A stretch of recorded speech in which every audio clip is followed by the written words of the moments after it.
ಈ dining table ಗೋಸ್ಕರ ಒಂದು ಶೂಟ್ ಆಗುತ್ತೆ ಇಲ್ಲಿ. ನೊಣದ್ದು ಬೇರೆ ಸೊಳ್ಳೆದ ಒಂದು ಮೂವಿ ಮಾಡ್ತಾರೆ, ಅದು ಈ ಟೇಬಲ್ ಮೇಲೆ ಕುತ್ಕೊಂಡು ಇಲ್ಲಿಂದಾನೆ ಡ್ರೋನ್ ಅಲ್ಲಿ ಆಚೆ ಹೋಗಿ ಬರೋ ತರ ಅದೆಲ್ಲ ಇಲ್ಲೇ ಶೂಟ್ ಆಯ್ತು. ಈ ಬಡತವಿಂದ ದೇಶ ಉದ್ಧಾರ ಆಯ್ತದ. ಸೆಲೆಬ್ರಿಟಿಗಳಿಗೆ ಅಂದ್ರೆ ನಾನು ಎಲ್ಲೋದ್ರು ಕ್ರೌಡ್ ಪುಲ್ಲರು, ಮೀಡಿಯಾ ಪುಲ್ಲರು. ಒಂದು ಹೀರೋಯಿನ್ ಗಿಂತ ಒಂದು ಮಿನಿಸ್ಟರ್ ಗಿಂತ ಅವ್ರು ಬಂದ್ ಹೋದ್ರೆ ಪಕ್ಕದ ರೋಡಲ್ಲೂ ನ್ಯೂಸ್ ಆಗಲ್ಲ, ಆದ್ರೆ ನಾನ್ ಬಂದ್ರೆ ಇಡೀ ವರ್ಲ್ಡ್ ನ್ಯೂಸ್ ಆಗುತ್ತೆ.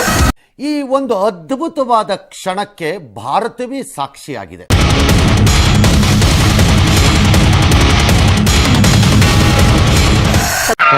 ಈ ಫಿಗರ್ ಎಲ್ಲೋ ನೋಡ್ದಂಗೈತಲ್ಲ, ನಂಗೂ ಹಂಗೆ ಅನ್ನಿಸ್ತಾ ಐತೆ. ಏನ್ ಮಾಡ್ತಿದ್ದಾರೆ?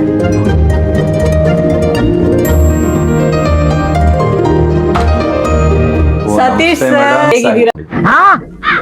ತುಂಬಾ ದಿವಸ ಆಯ್ತು, ತುಂಬಾ ದಿನಗಳಾಯ್ತು ಭೇಟಿ ಮಾಡಿ. ಸತೀಶ್ ಸರ್ ಮನ್ಸು ತುಂಬಾ ದೊಡ್ಡದು, ಯಾಕಂದ್ರೆ ಪಾಪ ಕೇಳಿದ ತಕ್ಷಣ ಸರ್ ನಾನು ಆಕ್ಚುಲಿ ನಾನ್ ನಿಮ್ ಮನೆ ತೋರಿಸ್ಬೇಕು ಸರ್, ಬಹಳ ಜನ ವೀಕ್ಷಕರಿಗೆ ಕುತೂಹಲ. ಹೆಂಗಿದೆ ಸತೀಶ್ ಸರ್ ಅವ್ರ ಮನೆ? ಎಷ್ಟೋ ಕೋಟಿ ಬೆಲೆ ಬಾಳೋ ನಾಯಿ ಇದೆ, ಇನ್ನು ಅವ್ರ ಮನೆ ಹೆಂಗಿರುತ್ತೆ ಅಂತ ಒಂದಷ್ಟು ಇಮ್ಯಾಜಿನೇಷನ್ ಹೋಗ್ಬಿಟ್ಟಿರುತ್ತೆ. ಇಲ್ಲ ಮೊನ್ನೆ ಎಲ್ರಿಗೂ ಕೂಡ ಕ್ಯೂರಿಯಾಸಿಟಿ ಇರುತ್ತೆ ಸತೀಶ್ ಅವ್ರ ಮನೆ ಯಾವ ರೀತಿಯಾಗಿದೆ ಅಂತ. ನನಗೆ ತೋರಿಸ್ತೀರಾ? ಫಸ್ಟ್ ಅಡಿಗೆ ಮನೆಯಿಂದ ಈ ಕಣ್ಣಲ್ಲಿ ಇನ್ನಿ ಏನೇನ್ ನೋಡ್ಬೇಕೋ ಕಾಣೆ. ಅಡಿಗೆ ಮನೆ ಎಂಟ್ರಿ ಅಲ್ಲೆಲ್ಲದಕ್ಕಿಂತ ಇಲ್ಲಿ ಎಂಟ್ರಿ ಆಗ್ತಿದ್ದಂಗೆನೆ ಇಲ್ಲಿ ನನ್ನ ಹೆಸರು ಹಾಕಿದೀನಿ. ಯಾವ್ದೌದು, ಇದು ನನಗೆ ತುಂಬಾ ಇಷ್ಟ ಆಯ್ತು ಸರ್. ಏನಿದು ಸತೀಶ್ ಅಂತಿದ್ದಾರೆ? ಇವ್ನ್ಯಾವನ ಸೆಡೆ ನನ್ ಮಗ ಅಂತ ಇಲ್ಲಿ ಅಂದ್ರೆ ಜಿಂಕೆ ಅದೆಲ್ಲ ಹಾಕಿ ಡಿಸೈನ್. ಯಾಕಂದ್ರೆ ನಂಗೆ ವೈಟ್ ಇದ್ರೆ ಇಷ್ಟ ಇಲ್ಲ ಗೋಡೆ, ನಂಗೆ ಫುಲ್ ಕಲರ್ ಇರ್ಬೇಕು. ಇದ್ರಿಂದ ನನ್ಗೆ ಒಂಥರ ಮನೆ ಬಂದ್ರೆ ಒಂದು ಏನೋ ಒಂದು ಶೂಟಿಂಗ್ ತರ. ರವಿಚಂದ್ರನ್ ಸರ್ ನಾನ್ ಏನ್ ಕಲರ್ಫುಲ್ ಅಂದ್ರೆ ನಮ್ಮ ಅಪ್ಪ ನೀನು ಆ ಲೆವೆಲ್ಗೆ ರೆಡಿ ಮಾಡಿದ್ಯಾ ಅಂತಾರೆ. ಯಾವ ನೀವನು ಗೊತ್ತಿಲ್ದಿರ ಭಾಷೆಯಲ್ಲಿ ಏನೇನೋ ಮಾತಾಡ್ತಾವನೆ. ನಾನೊಂದು ಕಸದಲ್ಲಿ ರಸ ಮಾಡಿರೋದು ಎಲ್ಲ ನಾನೇ ಮಾಡ್ಸಿರೋದು. ಇದು ಯಾವ್ದು ಯಾವ ಅಂಗಡಿಲೂ ಸಿಗಲ್ಲ, ಎಲ್ಲಾರ ನಾನೇ ಮಾಡ್ಸಿರೋದು. ಅಂದ್ರೆ ನಾನೇ ತಲೆ ಉಪಯೋಗಿಸಿ ಗೂಗಲ್ ಇಂದ ಫೋಟೋ ಇಮೇಜಸ್ ಎತ್ಕೊಂಡು ಅದನ್ನ ನೈಸ್ ಮಾಡಿಸಿ ಕೊರಡ್ರ ಅಲ್ಲಿ, ಆಮೇಲೆ ಅದನ್ನ ತಗೊಂಡು ಕಟಿಂಗ್ ಮಾಡಿಸಿ, ಇದೆಲ್ಲ ಯಾವ ಶಾಪ್ ಅಲ್ಲ ಯಾವ ಗೂಗಲ್ ಅಲ್ಲೂ ನೋಡಕ್ ಚಾನ್ಸ್ ಇಲ್ಲ. ಇದೆಲ್ಲ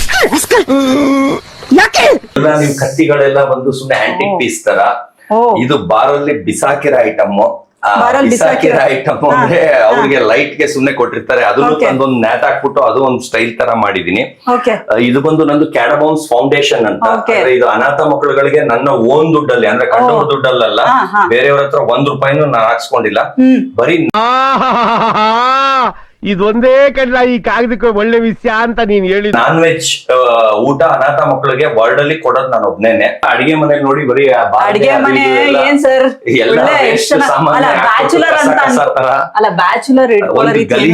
ನೋಡಿ ಅಷ್ಟು ನೀಟಾಗಿ.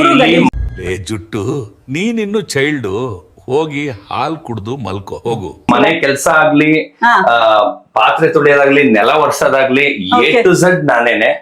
ಇಲ್ಲಿ ಯಾರು ಕೆಲ್ಸದವ್ರನ್ನು ಇಟ್ಕೊಂಡಿಲ್ಲ. ಯಾಕಂದ್ರೆ ಒಂದ್ಸಲಿ ಕೆಲ್ಸದವನು ನಮ್ಮ ಅಪ್ಪ ಅಮ್ಮ ಬೈತಾರೆ, ಬಾತ್ರೂಮ್ ತೊಳಿ ಅಂದ್ರೆ ನಮ್ಮ ಅಪ್ಪ ಅಮ್ಮ ಬೈತಾರೆ ಅಂದ. ಅವತ್ತೇ ನನ್ನ ಮಗ ಸುತ್ತಿ ಬಳಸಿ ಎಲ್ಲಿಗೆ ಬರ್ತಾವನೆ ಅಂತ ನಂಗೆ ಗೊತ್ತು. ಲಾಸ್ಟ್ ಅವತ್ತಿಂದ ಕೆಲ್ಸದವ್ರನ್ನೇ ಇಟ್ಕೊಂಡಿಲ್ಲ. ನನ್ ಕೆಲ್ಸ ನಾನೇ ಮಾಡ್ಕೋಬೇಕು ಅಂತ A to Z ಮನೆಯದು ಎಲ್ಲ ನಾನೇ. ಒಂದು ಶೋಕೇಸ್ ಆಗ್ಲಿ, ಒಂದು ಬಾಟ್ಲ್ ಧೂಳಾಗ್ಲಿ, ಇದಾಗ್ಲಿ ಎಲ್ಲ ನಾನೇ ಒರ್ಸೋದು. ಅಡಿಗೆ ಈ ನನ್ನ ಮಕ್ಕಳಿಗೆ ತಿಂದ್ಬಿಟ್ಟು ಮನೇಲಿ ಬೇರೆ ಏನ್ ಕೆಲಸ ಇರಲ್ಲ, ಇಲ್ಲಿ ಬಂದು ನಿಂತ್ಕೊಂಡು ಹೋಗೋ ಬರೋರ್ನೆಲ್ಲ ತರಲೆ ಮಾಡ್ಕೊಂಡು ಪೋಸ್ ಕೊಡ್ತಿರ್ತಾರೆ ಬಡ್ಡಿ ಮಕ್ಕಳು.